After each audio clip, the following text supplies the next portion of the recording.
今日はトヨタの未来へのショールームにお越しいただきありがとうございます。 Welcome and thank you for coming to Toyota's future showroom. The Mega Wave was made in 1999. Visitors has gone above 120 million visitors. For more than 20 years, it has served as Toyota's showroom and provided a lot of dreams and proposals. That is why we have Mega Wave positioned as the future showroom, since it will be closed by the end of this year, and we have used this place as our venue for the event. But even if we talk about the future, it's not like the dreamy future that we're talking about. It's a reachable future just around the corner. Now, let's begin.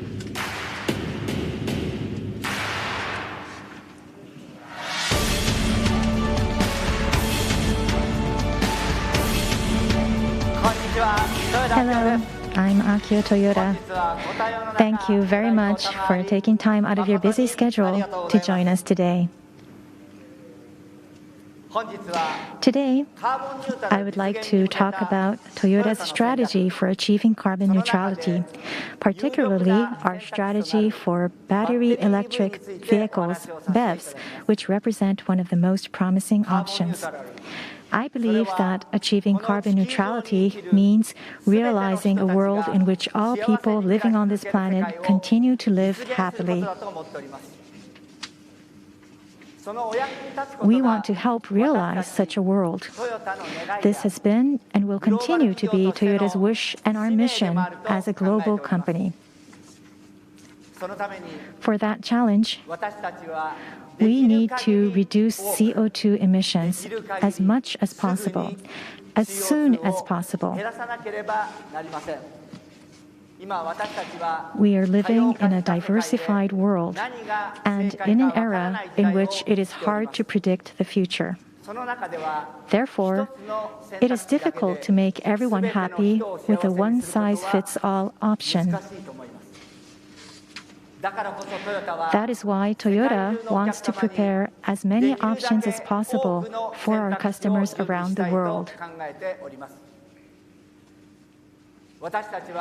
We believe that all electrified vehicles can be divided into two categories, depending on the energy that they use. One category is that of carbon-reducing vehicles. If the energy that powers vehicles is not clean, the use of an electrified vehicle, no matter what type it might be, would not result in zero CO2 emissions. The other category is that of carbon-neutral vehicles. Vehicles in this category run on clean energy and achieve zero CO2 emissions in the whole process of their use. We at Toyota will do our utmost to realize such vehicles. Today, we would like to present to you what we have been preparing for the future. Let's start with the Toyota BZ series of our dedicated battery EVs. Beyond zero. The Toyota BZ means going beyond zero. Freedom of movement and fun to drive for all. Our goal is not only to reduce CO2 emissions and other negative impacts to zero. Our goal goes beyond those. For the BZ series, we developed a dedicated platform for battery EVs to meet the diverse needs of the global market.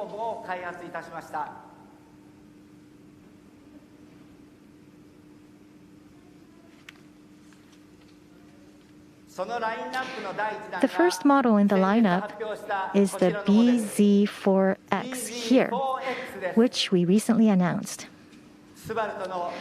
Jointly developing it with Subaru enabled us to pursue smoothness and maneuverability, as well as the drivability of a genuine SUV.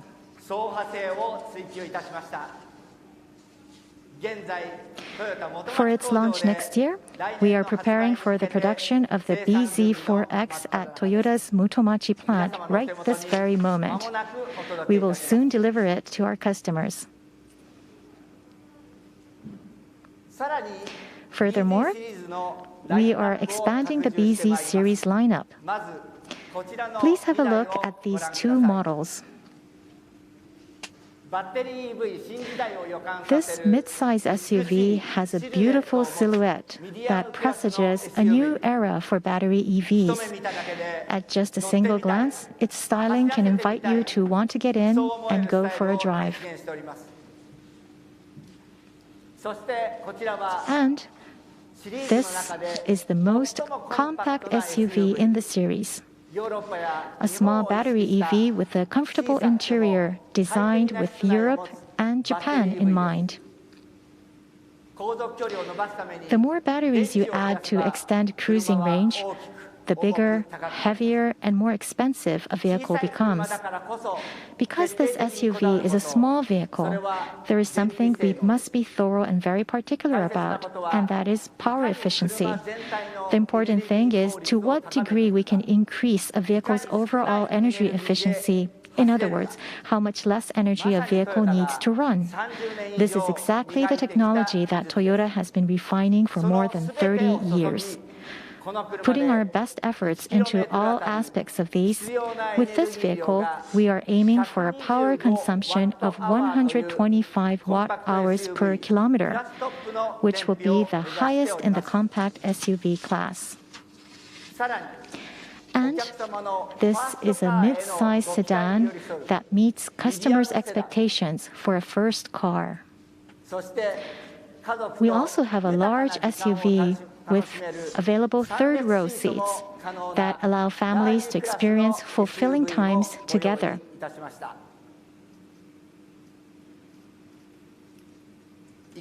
So, what do you think? We will not only add battery EV options to existing vehicle models, but will also offer a full lineup of reasonably priced mass production models, such as the BZ series, to meet the needs of all kinds of customers. By doing so, we hope to deliver to customers around the world the unique and beautiful styling, as well as fun-to-drive aspects of battery EVs and the experience of a life with battery EVs.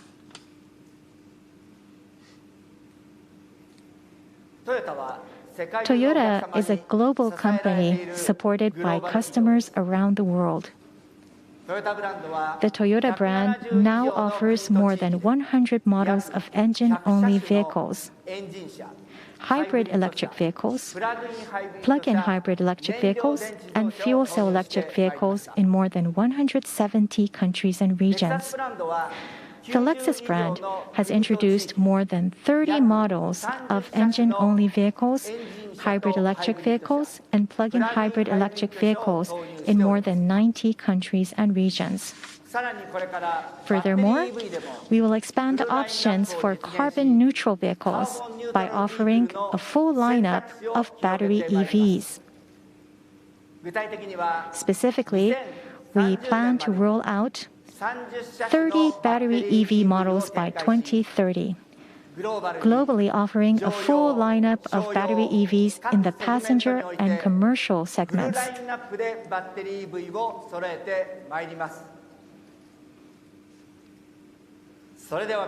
Now, please take a look.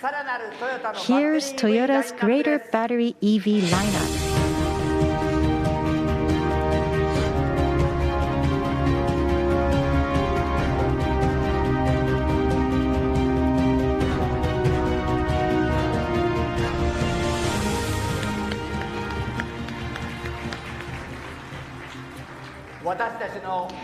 Welcome to our showroom of the future. First, let's start with the Lexus brand. Lexus strives to be the brand that people who knows authenticity choose at the end of the day. As brand holder, I continue to believe that. Lexus has pursued unique styling and a unique driving signature. And as a pioneer in hybrid electric technology, it has refined its electrification technology. And now, Lexus is embarking on a new chapter. Please watch this video. This car is Lexus' very first dedicated battery-driven EV. We call it the RZ. What does Z stand for? Zero. We wanted a battery-powered EV that captures the Lexus spirit. I want people to be able to identify that it's a Lexus, even as an EV. The four-wheel contact sensation here is top-notch. Those sensations should be a consistent part of the Lexus experience. We want to ensure that nothing has been lost in the process of making a battery-driven EV. While I do feel the four-wheel contact sensation, this car feels a bit heavy. So what happens if I were to go faster? Be my guest. Wow. What's this? It's like night and day.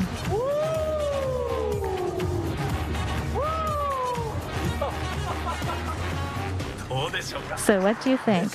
I'm seeing a whole new side of this car now. Well, speaking as the master driver, I want a car that I want to keep driving forever. And it should be environmentally friendly, but straight up fun to drive. Let's make that car for Lexus New Chapter with the Z brand. I'm all for it. Let's do it. This is the name of our electrification efforts here at Lexus, Lexus Electrified.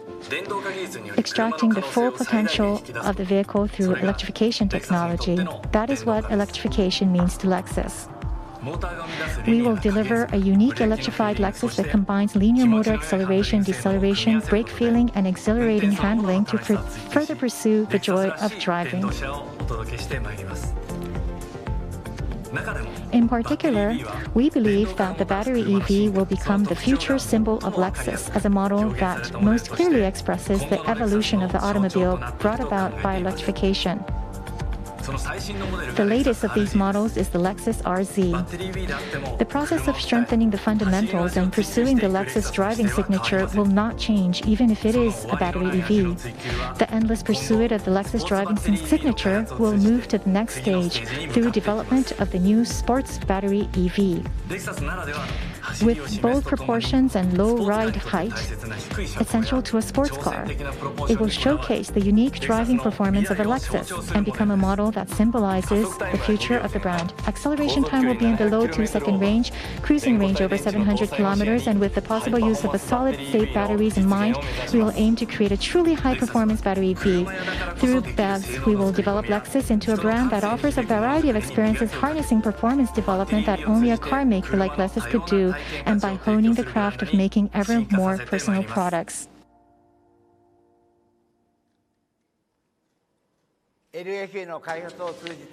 Lexus will develop a next-generation battery EV sports car that inherits the driving taste or the secret sauce of the performance cultivated via the development of the LFA. We will extend the driving taste refined this way to other models as we evolve Lexus into a brand centered on battery EVs. We can position batteries and electric motors to bring more freedom to battery EVs. This freedom will allow us to be more attuned to our customers, various needs of different regions and various lifestyles, and everything from long-distance transport to last-mile delivery of commercial vehicles. The vehicles you see behind the Lexus lineup, they are the diverse Toyota battery EVs. Now please watch this video. You know, the world is becoming ever more diverse. People are increasingly confident in making their own choices to lead free and enjoyable lifestyles. Now, at Toyota, we believe that truly good products create new experiences for the customer, enhancing their chosen lifestyle directions. And from that point of view, each electric vehicle should be unique and special. Not only those on dedicated platforms, but also those related to existing models. Now, whether that means building on Toyota's off-road heritage to create new and exciting recreational experiences, or finding new ways to combine versatility with dynamic driving, commercial use vehicles such as the e-Pallet will change the face of daily life in the city. But will also challenge smaller size segments for new mobility solutions. Compact ultra versatility will open up new and exciting possibilities for both work use and for youngsters to personalize, as well as new approaches for the smallest segments, such as made for sharing, where different variations cater to different business scenes. And last, but certainly not least, car fans like Akio Toyoda will certainly not be disappointed. The EV era is an opportunity and a chance for more variety and more fun. An EV for you, an EV for me, and an EV for everyone. EV for everyone. EV for everyone. So what did you think about Toyota's battery EVs? The future that we showed you today is by no means far away. Most of the Toyota battery EVs that we introduced here are models that will be coming out in the next few years. We aim to achieve global sales of 3.5 million battery EVs per year by 2030. Lexus aims to realize a full lineup of battery EVs in all vehicle segments by 2030, and to have battery EVs account for 100% of its vehicle sales in Europe, North America, and China, totaling 1 million units globally. And it aims for battery EVs to make up 100% of its global vehicle sales in 2035.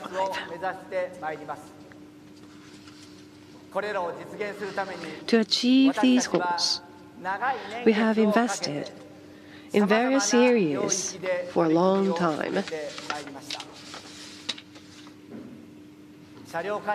In the area of vehicle development, in 1997, Toyota launched the Prius, the world's first mass-production hybrid electric vehicle.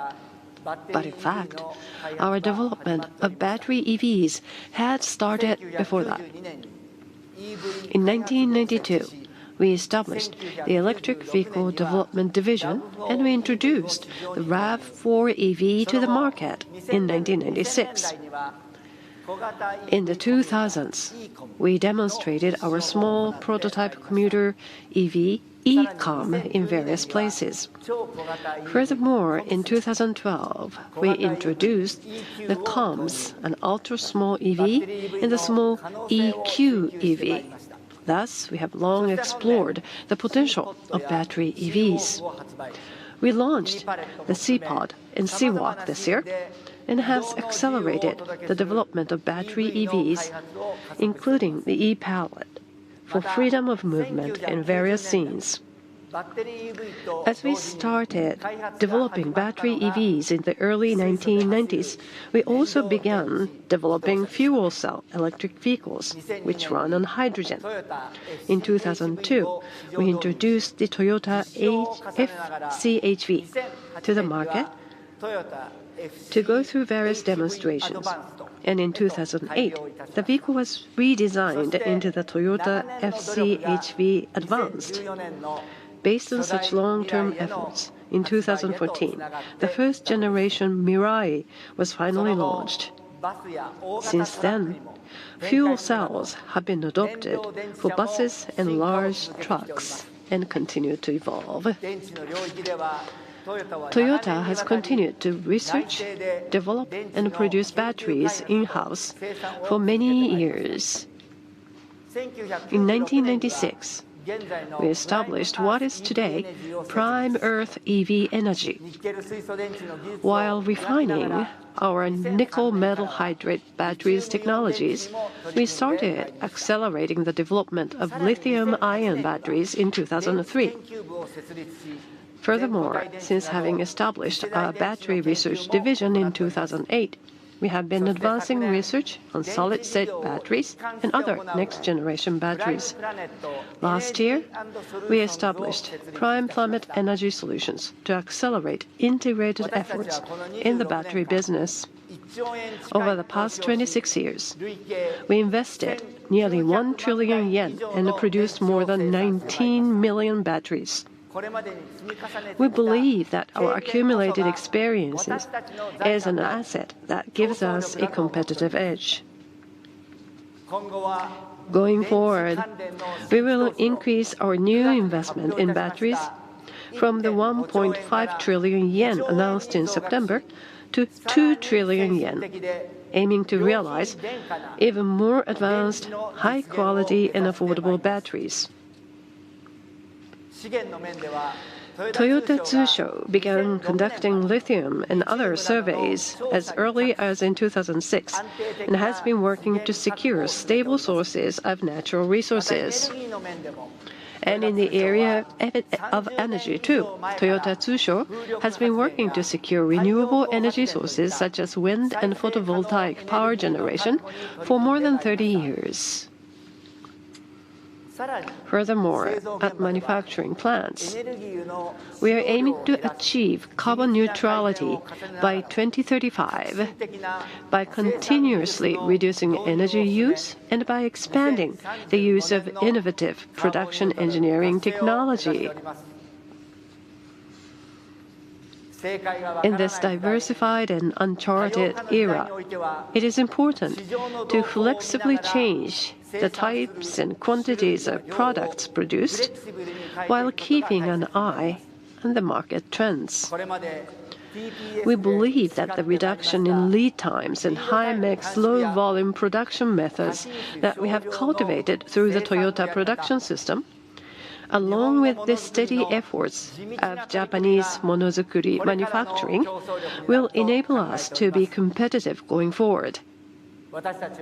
We will continue to advance initiatives in all areas together with many of our partners among Toyota Group companies, suppliers, and dealers.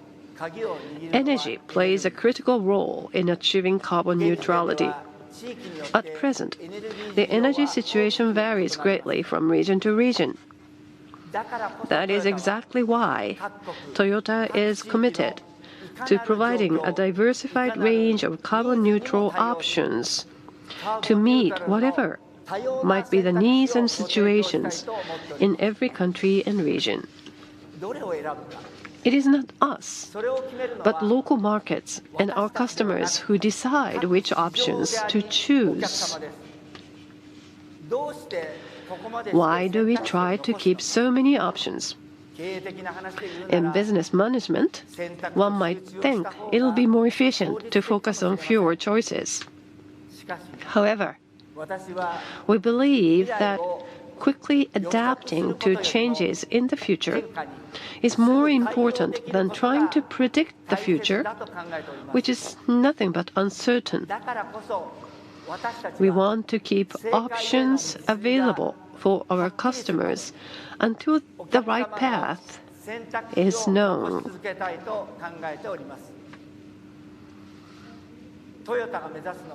Toyota aims to be a company that contributes to the global environment, seeks to bring happiness to people, acts and stays close to its customers. In a nutshell, we want to become a company that mass produces happiness for both individuals and society. We want to pass on an ever better future to the children of today and those who will come after them. We always want the future to be brighter. I believe that the future is something to be built by all of us together. Japan's automotive industry is home to our 5.5 million colleagues who have supported Japanese manufacturing and mobility. And we have many more colleagues throughout the world. If we all take action with unity of mind and with determination and passion, we will be able to leave behind many smiling faces and a beautiful earth for the future generations to come. That is what I believe, and that is what we will achieve. Thank you.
We would like to begin the QA session.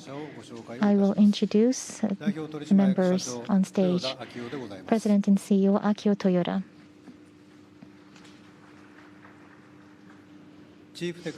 Chief Technology Officer Masahiko Maeda.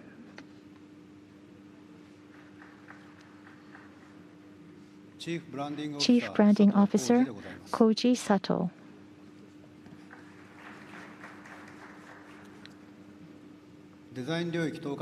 Senior General Manager of Design Simon Humphreys.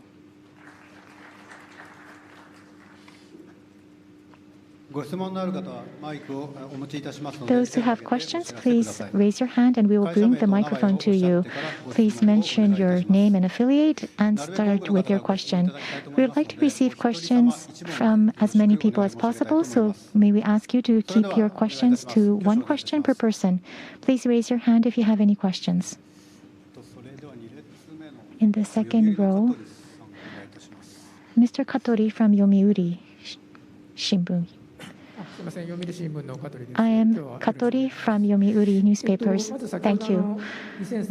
So you earlier said that 3.5 million by 2030, and that is a large upward revision from 2 million that you have been targeting before. And Toyota was seen to be conservative against electrified vehicles, and this is a significant change. So what is the reason for this big change? I'll first start by responding, and then I'll have the other members make additional comments. First of all, for the 2 million units, that is quite a volume as well. 2 million units, if it is an automobile company, most of the Chinese big companies, OEMs, will have about that vehicle. And then we're adding another 1.5 million and making that to 3.5 million. And when it's 3.5 million, for example, it's equivalent to like Daimler, PSA, Suzuki Motors. This kind of company's size, if these companies made all of their vehicles that they sell to BEVs, it will be about this amount. That's the size and volume that we're talking about. A significant volume is what we are talking about here. I hope you can understand that, first of all. And also, not only BEVs, but FCEVs included, and other EVs included. For carbon neutrality, it's about the using part of the car. And in many ways, it will be carbon neutral, carbon free type of vehicles. But like I said in my message, it also depends on what energy we use. And depending on the region we're talking about, it might become a carbon-reducing vehicle or a carbon-neutral vehicle. And this year we had COP26. And as COP26 was held, each country has made their announcements and made clear about the energy policies that they have. And as we saw those policies becoming clearer, we have been thinking about our carbon neutrality initiatives and have come up with a plan to see a realistic plan. So as we have had this discussion and sophisticated our plan, we have come up with this number. In real terms, like Mr. Toyoda explained, that was the background. For example, the U.S. presidential decree being issued and others, we have seen more the change be clear and active in the market. So with that as a background, we have had discussions to come up with a volume that we believe we have to prepare to be able to deliver. So using this plan and volume, we will be doing the preparations and development work in the company. And we said that this is one criteria. So this will be a criteria, a guideline that we will use to do the necessary preparations on the development side, production side, and also make necessary investments. So that will be all in the background here for the numbers that we have announced.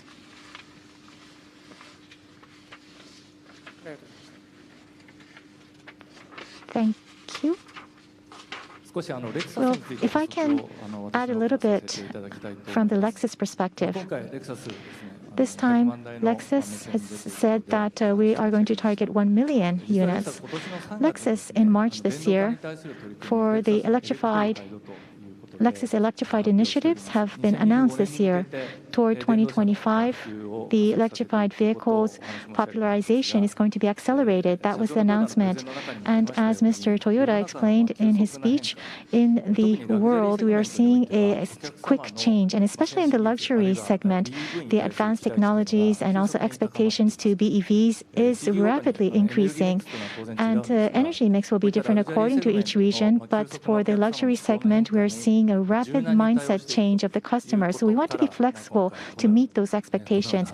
That is why we have made this announcement this time. From Maeda-san, he talked about setting the criteria or guideline. So once we set this kind of a target as a guideline, we'll be able to work on practical activities to understand and clarify, identify what kind of issues we will have so that we can accelerate the necessary activities. That is the background of the announcement made today. Thank you. Next question, please.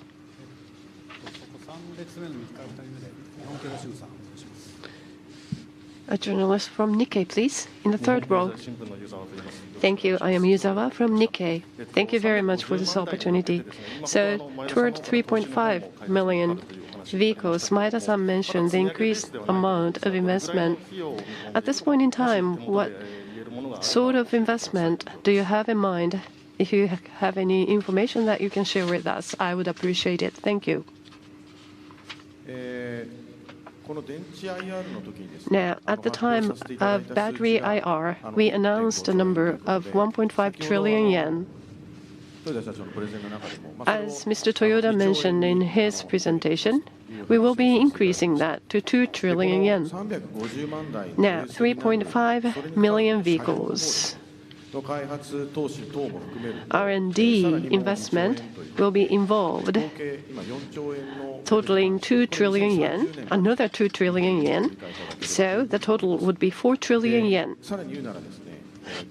In addition, when it comes to all electrified fleet outside of batteries, we have hybrid, we also have plug-in hybrid and FCEVs. So we are making another 4 trillion yen of investment. The total, therefore, is 8 trillion yen based on the criteria that I mentioned earlier. We are not saying that we are going to use it all up. This is an indication that we are ready.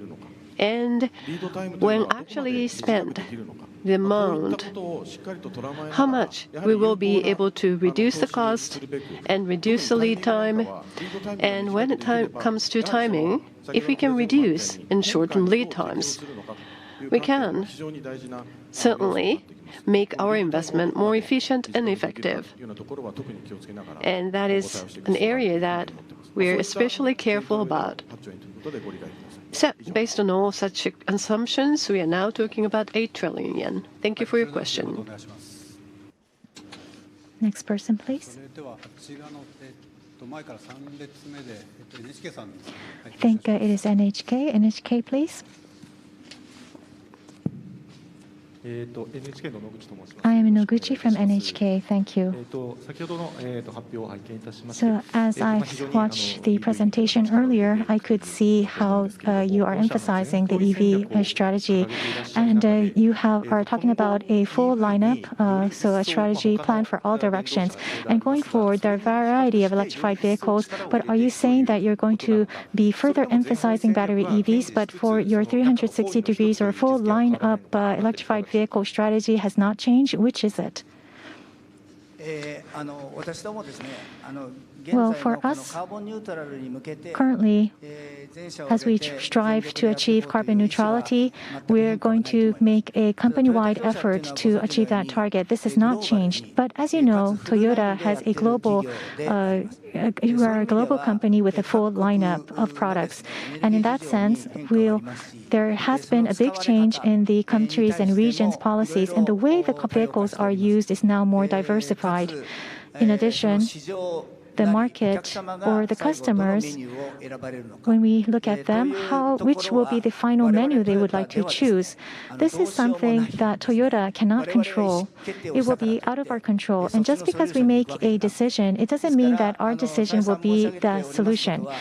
So what I have been repeatedly saying is that for Toyota, for which option will be selected, that is not what we're going to decide on. We are going to have a more wider option available. And this has been the same as before. And going forward, for all of the menus that we're going to have on the list, we will be seriously engaged to provide all of these options. And there's a tendency that some people say that Toyota is not interested in EVs. That's what we hear a lot. But as I said before, it's 2 million. When you think about the volume that we're talking about, it's a huge volume. But since we have the total volume of 10 million for our sales, then everyone will think about the ratio. But even if it's 2 million, it's a huge number. And we're saying now 3.5 million as a baseline. But then people will still say that, well, Toyota has, for Toyota, it's 10 million, it's 3.5 million out of the 10 million. But for us, we want to keep the options for everyone available. And rather than making a selection and concentration of which path to go on, we want to watch how the customers and market will change. And we want to be prepared to flexibly meet the expectations and preferences. And I believe that in this way, we will be able to enhance our competitiveness. And I believe that this approach will be able to provide a timely proposal to the customers and the market. And that is the way that we will be able to survive. So this has not changed from before. For all of the options, we are not going to decide on the priorities. All of these options, we're going to put our full effort in. So, in a sense, just because I'm riding a fuel cell electrified vehicles, it's not that we're prioritizing the fuel cells and the hydrogen engine, hydrogen engine. Just because I'm riding it, it's not that we're having a full priority on that. That doesn't mean that. So, for all of the employees, the suppliers, and also the affiliated companies, and the 5.5 million of the people working in the automobile industry, with all of these friends and partners, we're going to work on this with this mindset, and we are having these activities global-wide.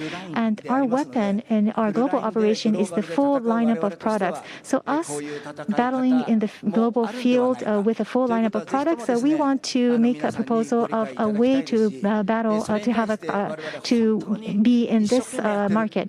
And we are really putting our serious effort into this approach. Whether it's a multi-solution approach or otherwise, we are very seriously working with our full effort in all of these areas. Can I just add a little bit to Toyoda-san's comments there? I think that the future, of course, is very difficult to understand for everybody. That's the first comment. But within that future, one thing that we can probably say for sure is that each region and all of society is becoming more diverse. はい、私の方から少しだけ豊田社長の言ったことにコメントを加えたいと思います。将来、未来というのはもちろんみんなにとって全員にとって理解をするのは難しい、わからないものです。しかし未来について一つだけ確実に言えることは、地域もそして社会もどんどんと多様化しているということです。So one of the next steps for Toyota, more than anything, is to build on our strengths, which is understanding what customers really want. And within that diversity, we see customers increasingly more confident in their choices, particularly with regard to products and design. 次にトヨタが何をできるのか、次のステップ、トヨタにとっては何かというと、それはトヨタの強みを上げていくこと、そしてそれはすなわちお客様が何を欲しているのかということを理解することなのです。多様性の中で私たちが見ているのは、お客様はその自信を持って自分たちが選択をするようになっている製品やその選択肢において、お客様自身が自信を持つようになっています。And what we need to do now, probably the biggest hurdle or challenge, is to increase customer acceptability in carbon neutral based design, I think. The principle, all people agree that this type of direction is a necessity, but whether or not they're willing to accept that in practice is the next big hurdle, I think. For example, reusable fabric, reusable materials, all these type of factors, we'll have to change the way of customer thinking. Then perhaps we can get to a point where we can achieve the numbers that are being talked about. そして今何が必要とされているのか、また次のハードルは何なのか、課題チャレンジは何なのかと考えたときに、私が思うにそれはお客様の側でカーボンニュートラルなデザインや考え方を受け入れられるようになるということが次のハードルになるのではないかと考えています。もちろん全員みんながこの方向性としてはこういったカーボンニュートラルの方向に行く必要性は原則として理解しています。だけれどもそれを受け入れるその実用的な面で自分が選択するということが次のハードルではないかと考えています。例えば再利用されたファブリックだったりですとか、素材で再利用された素材を活用していくですとか、こういったことすべてが関わっている、すべてが変化をする必要があります。お客様の考え方もこうして変わっていく必要性があると思っています。次のハードルがそこで、そこを乗り越えないとその数字のところにはたどり着かないと思っています。And if I may make two additional comments for this full lineup strategy. The reason why we are continuing this strategy, there's two efforts that we have been continuing. And one is to make the development more efficient, the development process being more efficient. For the one model, 30 to 40% of the development efficiency has been improved. And this is because we have worked on creating the TNGA. Establishing TNGA has a large effect on the development efficiency. And now, as we expand the BEV side, we have been able to strengthen our basic capabilities. And in addition, another effort we have been making is branding. As we have announced today, the reason why Lexus is going to be leading the BEV products, and this is because of the characteristics and trends of the luxury market, but also because advanced technology will be led and be Lexus the front runner as the corporate brand. And then for Gazoo Racing, like we talked about hydrogen engine, Mr. Toyoda talked about that. So motorsports is going to be the starting line to look into the possibilities of the carbon neutral fuels. So we'll be making all these challenges so that all the brands can utilize their strength and also look into explore the wide area of possibilities. And that is a strength that Toyota has. And this is the background on why we want to continue our full lineup strategy. And for this full lineup strategy, I'd like to make some additional comments from the customer's perspective. For example, the US or North American market, the electric power supply and the usage situation, the West and East Coast, as you know, these West and East Coast will have a preference for the environment-friendly cars, and also they have a good established infrastructure. But when you go to the Midwest or into the central areas of US, the usage environment will be different. It will be quite tough to shift immediately into using battery EVs. So even if it's one country, looking into the different areas of one country, there are areas where battery EVs is more convenient and not so convenient. Therefore, the customers will be selecting different types of products depending on their situations. And that is why we need to have a wide variety of products available so that we can provide to our customers. And like you know, Brazil, they have the bioethanol fuel already being commercialized. And for Toyota, for bioethanol, we have a combination with our products. And bioethanol, it is more lower in price than gasoline. So in the market, it is more marketable. So thinking of these actual situations of difference of each region, we don't want to force the battery EVs into this kind of a market because they might not want to buy it. And like Mr. Toyoda said, globally, Toyota has a global operation, and we have been building trust in each of these regions that we operate in with our products. So we don't want to break this damage this relationship. We want to continue to look into the environment that they are using their cars and their preferences, and be able to meet their expectations. So as a result, we'll have to take this full lineup strategy. So that is our situation. Thank you. Thank you very much. Next question, please. In the first row, a journalist from Toyo Keizai, please. Thank you very much. I am from Toyo Keizai, and your battery EVs plans are very ambitious, and procurement of batteries appears to be the key. Within your presentation, 1.5 trillion yen or is increased to 2 trillion yen for development of batteries. And earlier, there was a talk about the North Carolina plans, and you also have alliances in PVS and so forth. So procurement of battery is an area that I'm most interested in. Thank you very much for your question. For different regions, basically, we would like to see the local production, local consumption, while considering the logistics fees and so forth. But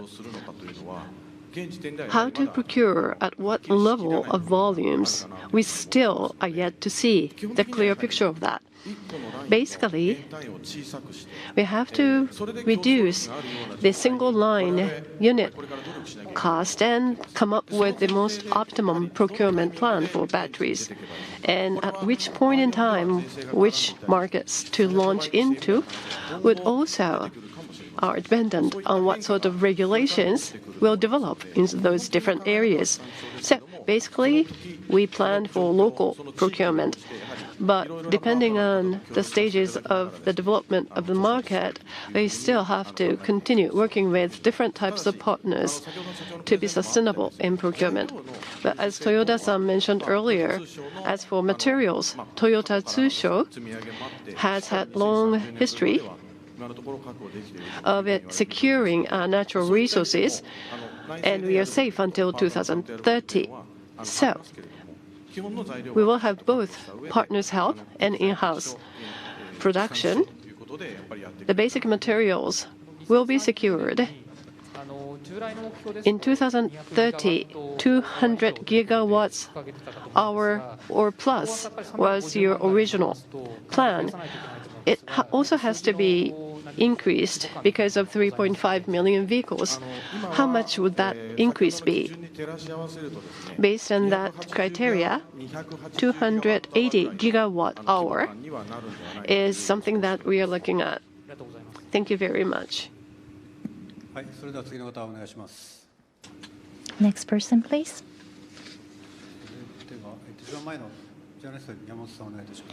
Yamamoto-san, journalist in the front row, please.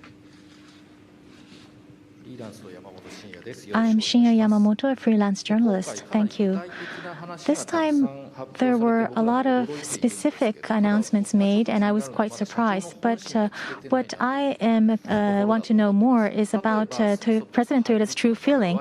For hydrogen and hybrids, I think you have a lot of aspirations, and your true thoughts have been made public in many occasions. But for battery EVs, I think it's more like, yes, we're doing it, kind of a business-like reality announcement kind of presentation. So I want to strike the point and ask you, for you, President Toyoda, do you like battery EVs or not? Well, maybe if it's difficult to respond as president of the company, you can respond as Morizo. Great question. Well, if I had to make an answer, well, the battery EVs that Toyota was developing in the past, I was not interested in. But the EVs that we are now developing for the future, I am interested in. And the reason why I say that is because the first EV that I've driven, it was a RAV4 EV. That's the first Toyota EV I've driven. But at that time, for my driving skills was not so good either. It was in those times. So the the impression that I had at that time, probably it's not worth even talking about it. But the level up that have been seeing is the electrified vehicle for the 86, and I've had a test drive in this Mega Wave. I forgot how many years ago it was, but the comment that I gave after my test drive was that it's a electric vehicle. That's what I said. And when it's an electric vehicle, it becomes all more or less the same kind. It can be all grouped as an electric vehicle, not different from each other. But for us, we have the Lexus brand and we have the Toyota brand, and we are a OEM pursuing what is the distinctiveness of that brand. But then if it's EVs, it becomes more like a commodity. So that was the past. So like you have said, Yamamoto-san, business-like, I was, of course, supporting, but driver Morizo may have a different opinion. So that was how you've seen it, and maybe you were right. But now I'm a master driver, and as a master driver, the reason why I became a master driver and the training that I came through, I always use the FR vehicle for my driving, and also that was FR vehicle was the reason for becoming a master driver. But recently, I'm now in the rally races and also Super Taikyu races, and in these motorsports gemba from the FR vehicle, I've now changed it to a four-wheel drive vehicle. This is the car that I use in my motorsports activities. And so my master driver sensibility probably has changed with this vehicle change, and that will be the motor efficiency. The motor will have a higher efficiency of power than the gasoline engine. So in a certain sense, like if we have a four-wheel drive platform with controls, it can become an FF car or an FR vehicle. So if we have that kind of control technology, then Morizo in any circuit, any rally competition, Morizo will be able to drive fast and safe. That's what I think. And in the past national championships, Nori-san won. He became champion, and at that circuit, the rookie racing drivers, there are many rookie racing drivers now. They're very active in motorsports. So we have the professional drivers, and those driving skills of those professional drivers are reflected into the vehicles. So I think we are now able to reflect those skills and make a fun-to-drive car. So that is the higher expectation I have now. And like myself, a gentleman driver, whether it's dry or wet, or if it's a mountainous road or a snowy road or whatever, or rough road, and any kind of road, a fun-to-drive car that you can drive safely, with this platform, there's a possibility that we can develop that kind of a car. That is a big change point of our company.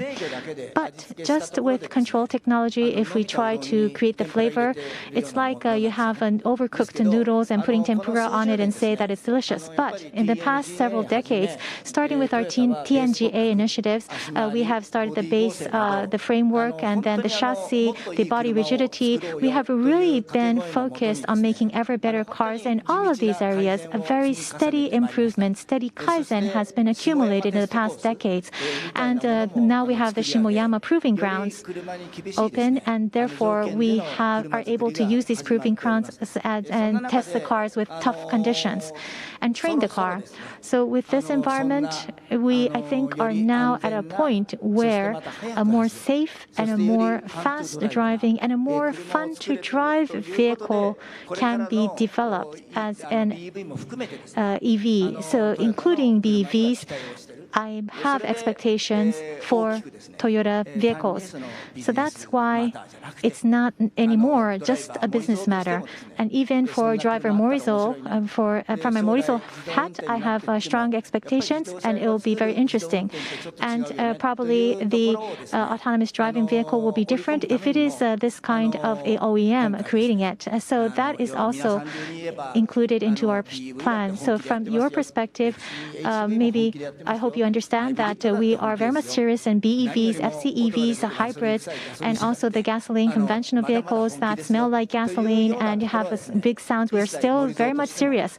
So as a Morizo hat and also as my president hat, that has not changed.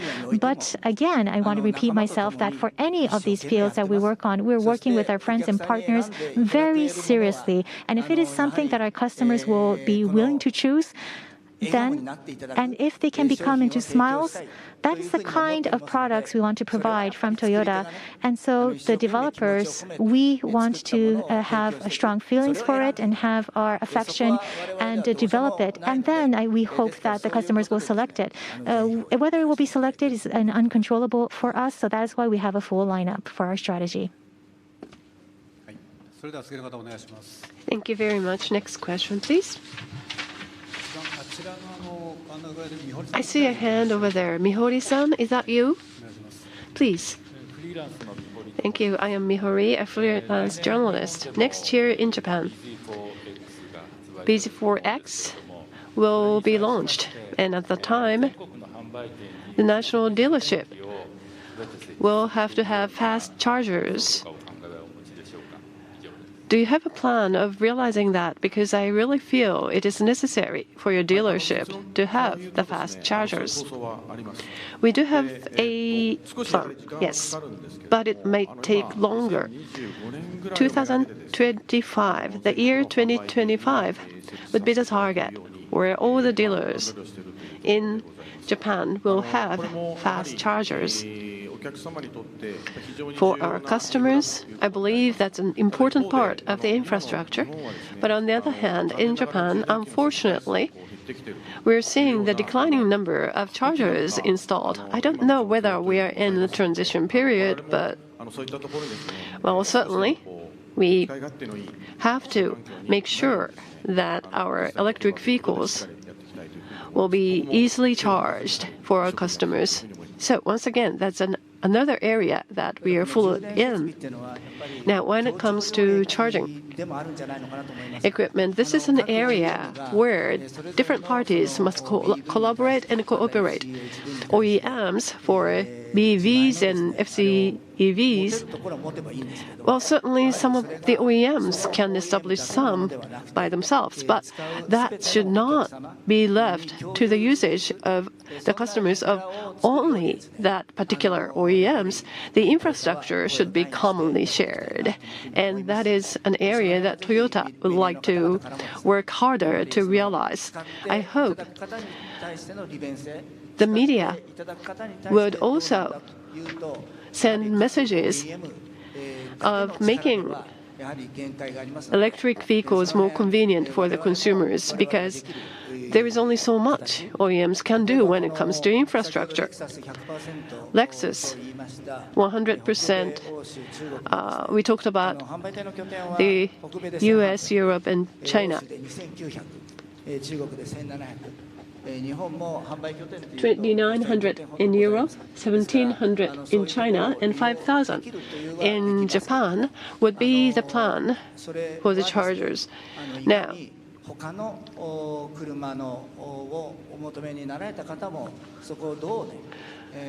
non-Toyota owners should also have an easy access to the chargers that we provide. That's another important consideration, and I thank you for your question. Next person, please. Wall Street Journal, please.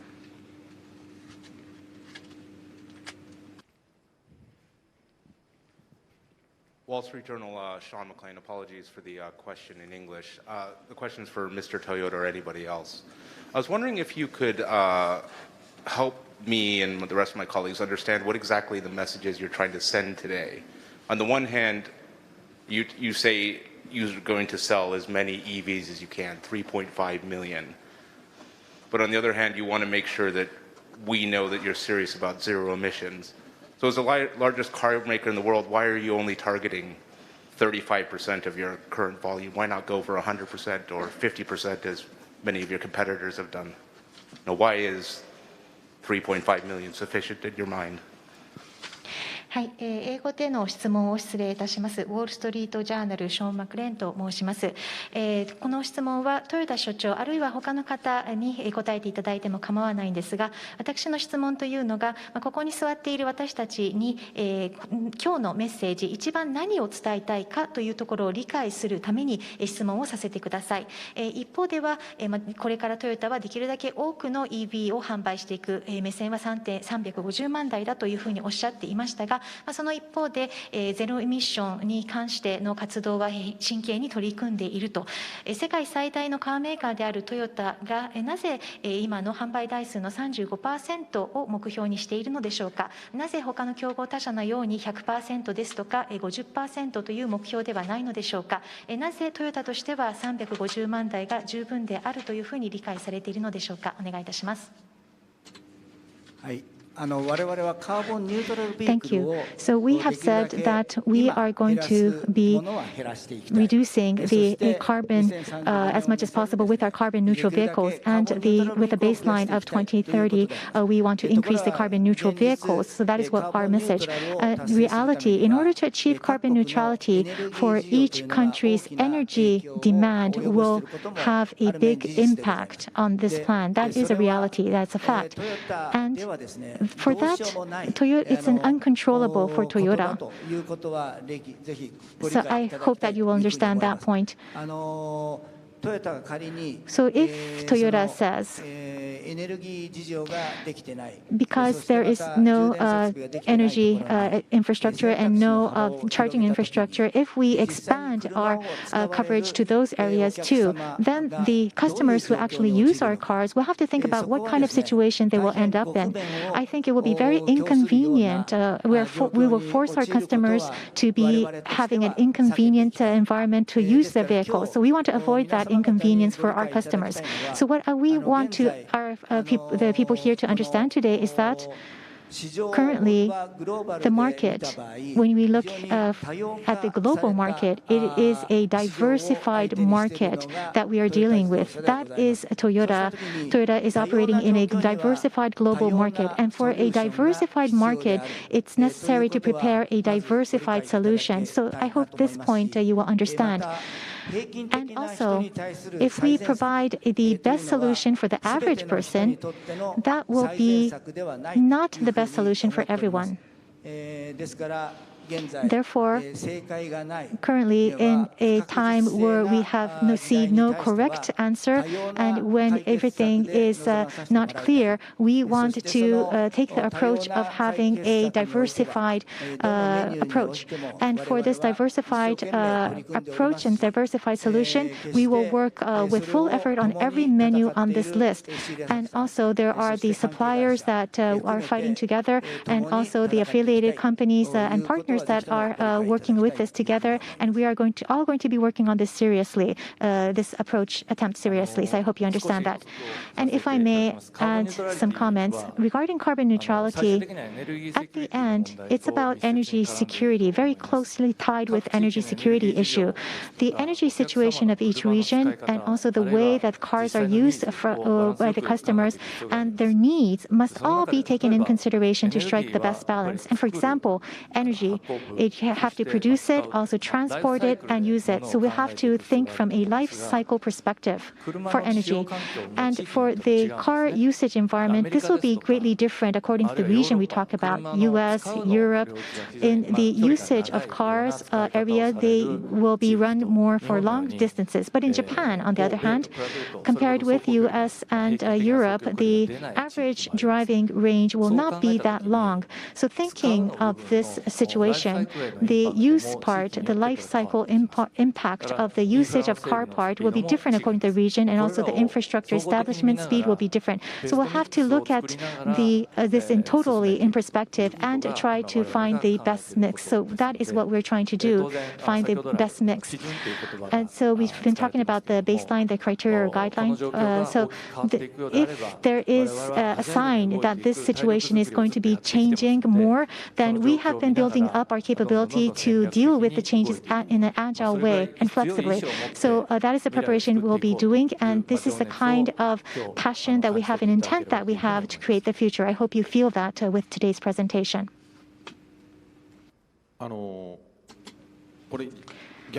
Well, maybe looking at this from the other side, the battery EVs, when we think of which market is most advanced with the battery EVs introduction, I think it's a good perspective to have. And as for example, is Norway that you will know. And in the passenger car market, 60 to 70% is already battery EVs in Norway. And the background of why it has popularized so much is one is taxation privilege and also the free parking and free tolling. And these kinds of situation infrastructure has been set up there in the Norway market. And as the president said, probably for the users, that was the convenience for the customers. So the convenience was prepared for them. And at the end, taxations and rules, at the end, just with us, it is uncontrollable.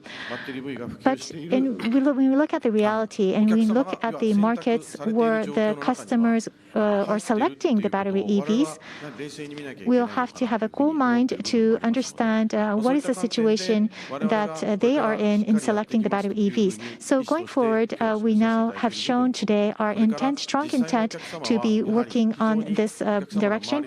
And for the customers, we need to look at the customer situation, their energy situation, like Mr. Toyoda said, and what kind of balance is needed in order to select the battery EV. So we have to discern what the necessary balance is as we move forward. Therefore, for the changes that we are now facing, we need to deal flexibly in an agile way. So it's very important for us now to prepare by shortening the lead time to do that as much as possible. Thank you very much. The next question, please. Asahi Daily.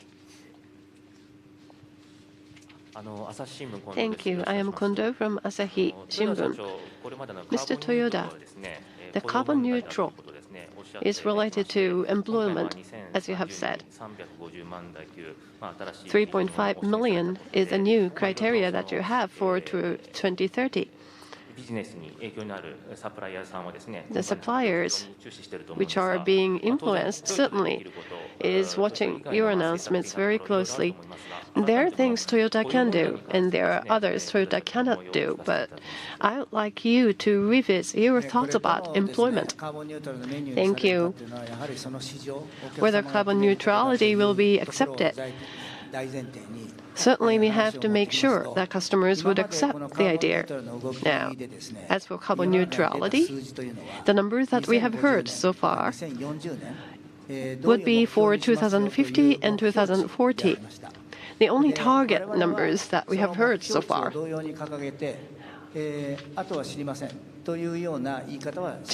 We just did not want the targets to remain a target. We wanted to make sure that targets would be more achievable. For example, the cars that you are looking at right now, many of them will be launched into the market very soon and running up to 2030. In next 8 years, whatever we do will be based on how we can imagine the future with our products. We have to continue having very good discussion with the stakeholders, and I'm sure today's event will be a springboard of accelerating such discussions. We have been making quarterly announcements for a business, and as for carbon neutrality, the criteria for different products are clearly announced so that the impact can be felt by the suppliers as well as the different production sites. So, as the president of JAMA, I often said, if BEV 100% in Japan, then 1 million people would lose job in this automotive industry out of 5 million. At that time, different companies have come out with some vague target numbers, not any specific figures and roadmaps to achieve them. That's why I said that would lead to unemployment. But now, recently, we have seen more concrete plans from different OEMs. And now, as Toyota, we are also coming up with our very concrete plans, including the models to be launched. I am sure we'll have a renewed discussion, therefore, about carbon neutrality. At any rate, just because the trend is toward BEVs, we will not just follow suit, because, as you know, the automotive industry comprises of 75% of the components procured from suppliers, and there is a pyramid of Tier 1, Tier 2, Tier 3 suppliers supporting the industry. We've been focusing on and emphasizing the importance of leaving options at our suppliers. Some may manufacture components only for the ICE engines, and certainly carbon neutrality can become, or BEVs can become a major challenge. You cannot just say you're going toward the direction of BEVs just because that's the trend of the market. Whatever the size and scale of the company and the business models, we have to remember that there are companies and people who work there who have been making those components, and we do not want the automotive industry in the future to leave some of them behind. What they have done so far was meaningful. But still, if the market decides to go differently, then you have to come up with some ideas of how for those companies and people to continue their business. And we want to have a realistic discussion about that.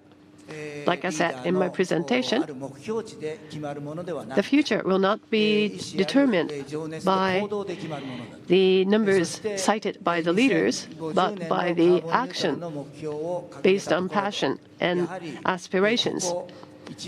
Even if we have this carbon neutrality target, for the future, our action and conduct for the next 5 years will certainly change our future in 2050. And we would like to see that happen. We have done that in the past, we have done that until now, and I'm sure whatever we have done have been meaningful, and that applies to our suppliers as well. And we want to make sure that our suppliers feel the same way. That's the reason why we would like you to understand the future will not be changed overnight. The future will be the accumulation of today and the past. We've been talking about leaving many options as possible, and I would like you to embrace the idea of the importance of that. Well, 100%. Not being 100% does not mean we have aspirations. This is the best we can come up with in terms of the number of vehicles that we would like to build. I really hope you will let us and let this entire industry keep on working. Thank you very much. Next person, please.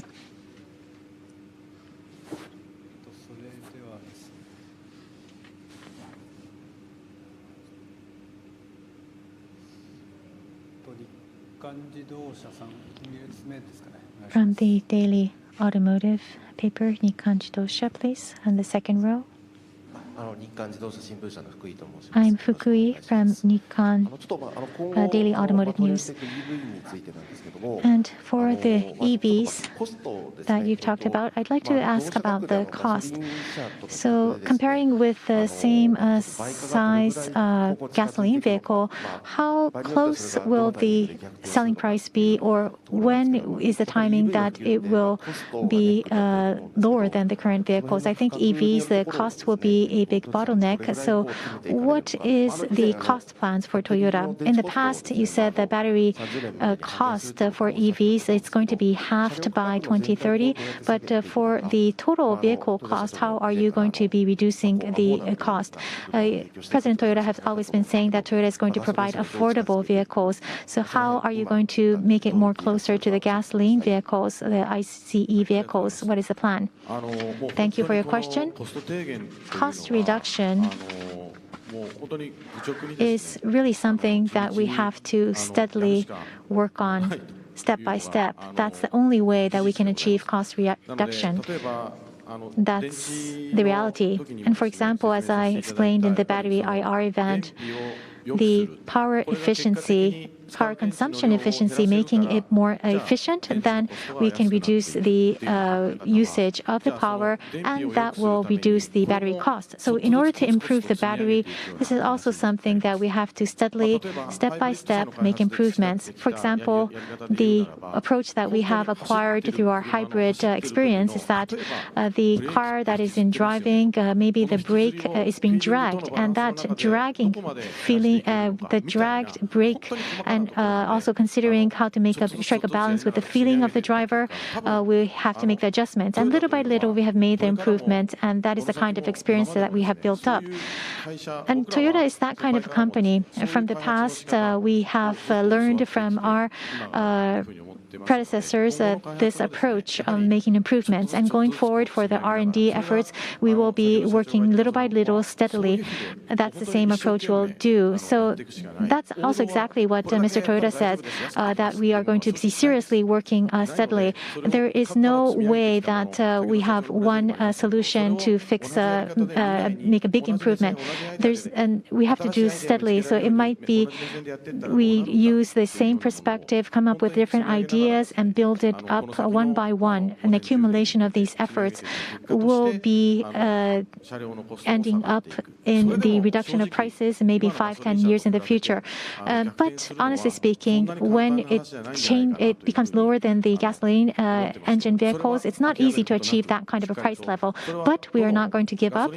And for whatever kind of gasoline vehicle it was, what kind of electrified vehicle it was, what kind of battery electrified vehicle it is, the not changing OEM's responsibility is to provide a reasonable and affordable vehicle that is good in quality. So that will not change, and that will be our approach. Thank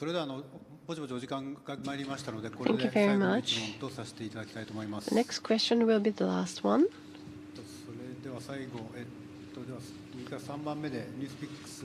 From Newspicks.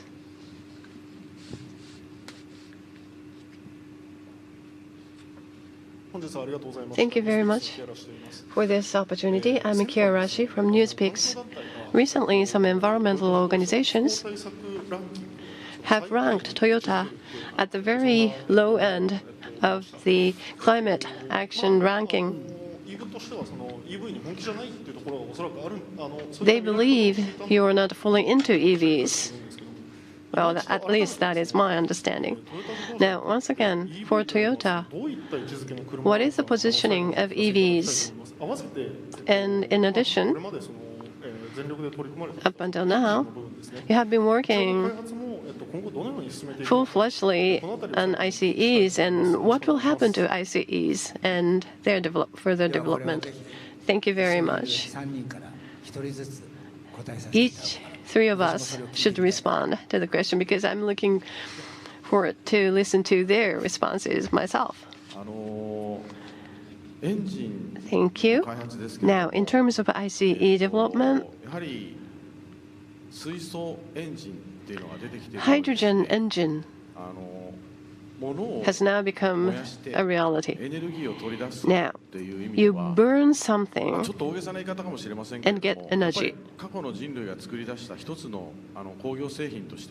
As an industrial manufactured goods, this is a technology which can be dubbed as artistic because this has enabled many consumers comfortable and high quality of life. And it's a very important tool which achieved that. As Akio-san often says, What is evil is carbon. When you burn something, if you don't get any carbon emissions, then you can still have a major utility of what burning does.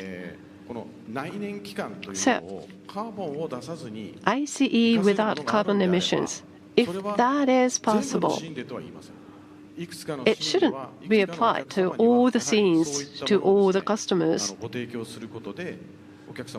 But for some customers, they may enjoy utility of that mechanism.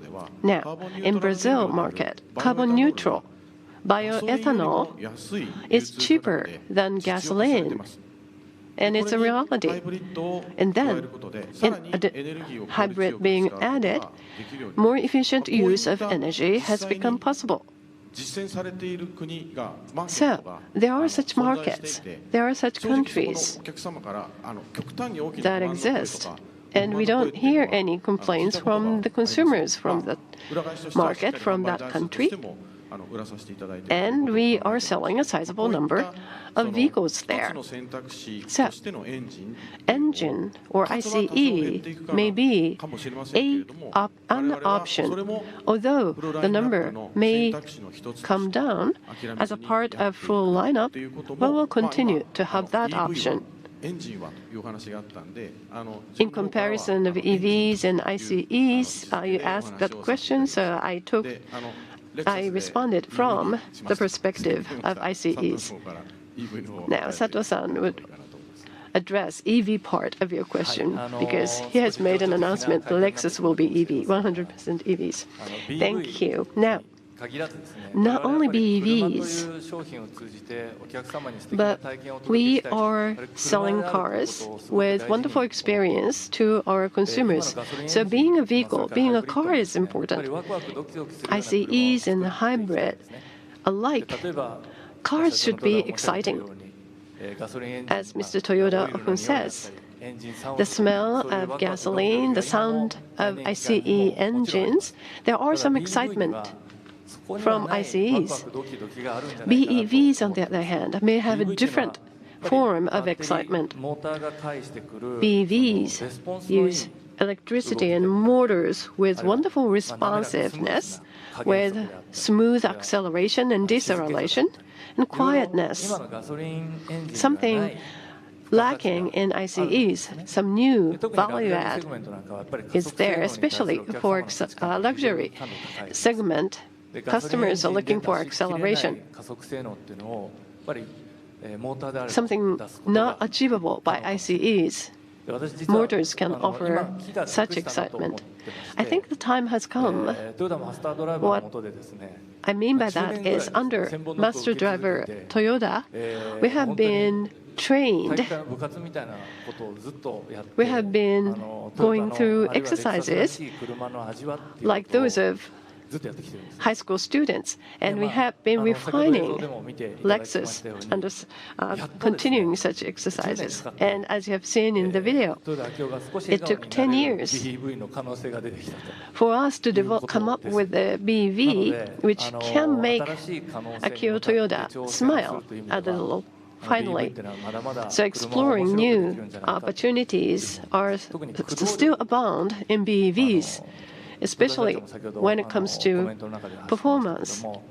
As Mr. Toyoda mentioned, controllability of the performance really leaves you with interesting maneuverabilities, and electrification technologies are very effective in doing so. So we may be able to build cars which is more exciting, and that's the reason why we are shifting to BEVs at Lexus. So this is my response to your question of positioning of EVs. It's an opportunity which can offer us exciting future. Simon? Yeah, I'll keep it really short, but basically, from a design perspective, from a product perspective, an EV or the EV era is really an opportunity for new experiences for the customer, and to be able to do something that's proactively fun, exciting, and at the same time, has some value toward the future carbon neutrality. And this is an incredibly exciting time, that's all I think, So what I want to say more than anything is sometimes it's easy to look at the rational side first, but actually the chance or the opportunities are going to come on the emotional side as well. And maybe, we've heard for the last 10 years or so that people have lost interest in cars and vehicles. I think it's exactly the opposite now. I think there's an incredible potential to open up, not only with the electric powertrain, but also connection, through digital data, and create incredible new experiences for people. That's my take on it. 手短にお答えいたします。私の観点としてはやはりデザインおよびプロダクトということになるのですけれども、 EV の時代というのはまさにお客様に新たなエクスペリエンスを提供することができるオポチュニティを包含している時代だというふうに考えます。ワクワクドキドキとする経験、これこそが将来に向けてカーボンニュートラルさえも実現できるのではないかという新たな付加価値を持って到来しているわけですので、まさにワクワクする時代となったものだと考えます。いろいろなことを考える際に、まずは合理性を考えるというのは考え方として楽なのかもしれませんが、しかし実はエモーショナルな観点を考えることによってこそ新たなチャンスが生まれる場合もございます。過去10年間ほど自動車への関心が薄くなってきた、自動車離れが起こっていると言われた時代が続いておりましたけれども、しかし今は全く逆になりました。電動化されたパワートレインばかりではなく、例えばデジタルデータなどもそこでは活用することができるのではないか、新たな電動化の道筋の中から今まで考えもしなかった新たなチャンスが生まれてくるのではないかということを考えますと、まさにそうしたこれまでにない体験を提供することができるのが EV なのではないかと考える次第です。In addition to that, you mentioned the environmental organization ranked Toyota at the lowest in climate action. Well, it is their take, but are we really backward looking in terms of EVs? We are talking about 3.5 million EVs now with 30 models. Will we still be judged as backward-looking in terms of electric vehicles? What should we do then? Well, I would very much like to hear the answers. What we should do if that's the case. Do we look at numbers by percentage or the absolute numbers? Vehicles are for individual customers.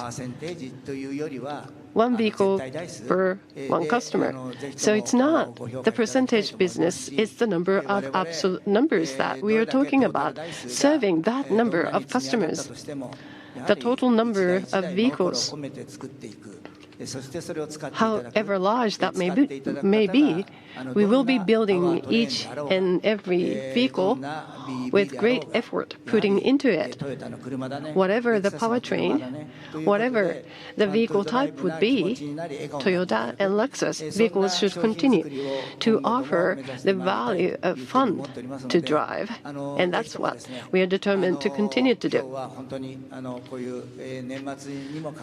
Thank you very much for being with us today toward the end of the year. So many people showed their interest, and I'm extremely grateful.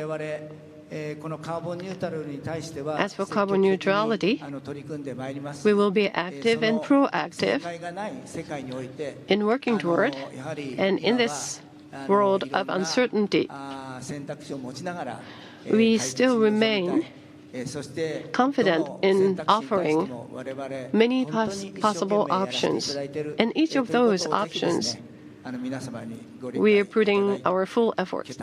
And that's something that we wanted everyone here to understand. Thank you very much once again for being with us.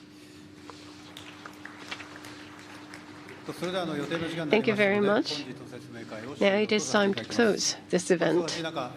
Once again, thank you very much for staying with us. Thank you very much.